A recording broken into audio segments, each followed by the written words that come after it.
Shri Swami Samarth. Anuj recipe मराठीमध्ये तुम्हा सर्वांचं स्वागत आहे. आज आपण एक स्वीट डिश बनवणार आहोत, ती म्हणजे रव्याची खीर. त्यासाठी लागणारं साहित्य मी इथं घेतलेलं आहे. ते किती प्रमाणात टाकायचं आहे मी तुम्हाला पुढे सांगेन. इथे एक पातेलं गरम करण्यासाठी ठेवलेलं आहे. त्यामध्ये 1 चमचा साजूक तूप घातलेलं आहे. तूप गरम होऊ द्यायचं आहे. तूप गरम झालं की त्यामध्ये आपल्याला सुकामेवा टाकायचा आहे. इथे माझ्याकडे पिस्ता आणि काजू होते, त्याचे काप करून मी घातलेले आहेत. तेही सोनेरी रंग येईपर्यंत त्याला परतून घ्यायचं आहे. असं गुलाबी रंगावर येईपर्यंत परतून घ्यायचं. त्याला तुपामध्ये तळून घ्यायचे. त्यामध्ये आपल्याला अर्धी वाटीला थोडासा कमी रवा घालायचा आहे, म्हणजे पाव वाटी होईल.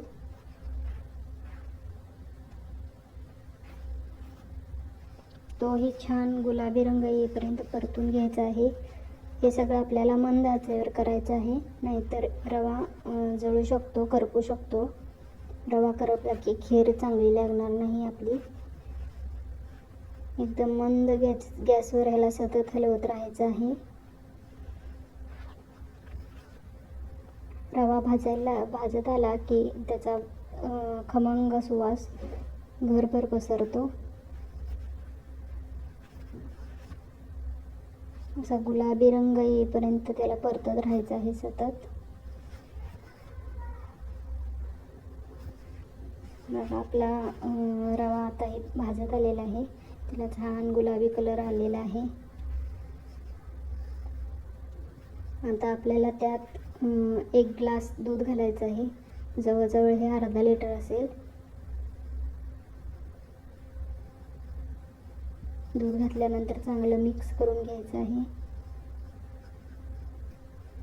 मिक्स करत त्याला उकळी आणायची आहे.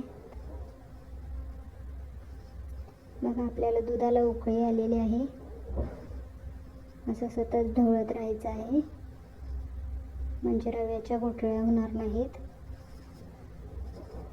आता यात आपल्याला पाव वाटीला अर्धी वाटी साखर घालायची आहे.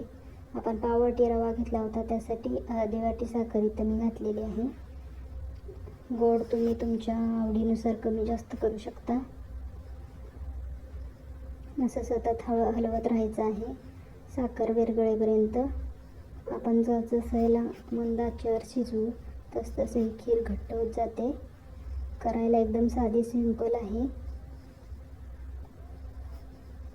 एक 5 ते 10 मिनिटात बघा आपली खीर अशी घट्ट होते. ह्याच्यापेक्षा घट्ट करायची नाही. सगळ्यात शेवटी आपल्याला त्यामध्ये वेलची पूड घालायची.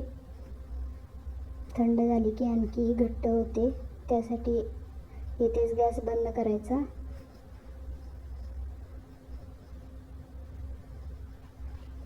आपली खीर चांगली शिजलेली आहे, तुम्ही बघू शकता. आपण गॅस बंद केलेला आहे. आपली खीर तयार आहे. ही खाण्यासाठी खूपच छान लागते. आता आपण ती सर्व करूयात.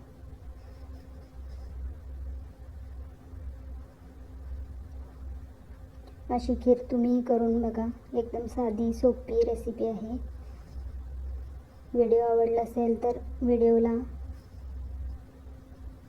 सबस्क्राईब करा, लाईक करा, शेअर करा. धन्यवाद.